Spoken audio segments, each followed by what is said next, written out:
രൂപയുടെ മൂല്യം പിടിച്ചു നിർത്താൻ ഡോളർ ശേഖരത്തിൽ ഒരു പങ്ക് വിറ്റഴിച്ച് റിസർവ് ബാങ്ക്.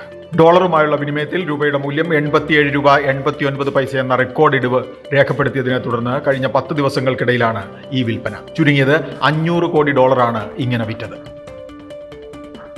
മുൻനിര ബാങ്കുകളിലൊന്നായ ICICI ബാങ്ക് മിനിമം ബാലൻസ് പരിധി കുത്തനെ ഉയർത്തിയതിനൊപ്പം ATM ഉപയോഗത്തിനും ക്യാഷ് ഡിപ്പോസിറ്റിനും പിൻവലിക്കലിനും പുതിയ നിബന്ധനകൾ കൊണ്ടുവന്നു. 3 പണമിടപാട് കഴിഞ്ഞാൽ ഓരോന്നിനും 180 രൂപ ഫീസ്.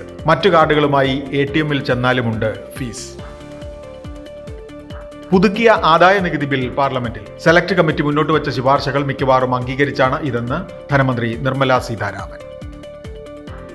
ഇക്വിറ്റി മ്യൂച്വൽ ഫണ്ടിലേക്കുള്ള നിക്ഷേപ ഒഴുക്കിൽ ജൂലൈയിൽ 81% വർധന. ജൂണിൽ 23,587 കോടിയെങ്കിൽ കഴിഞ്ഞ മാസം 42,702 കോടിയെന്ന് association of mutual funds in India.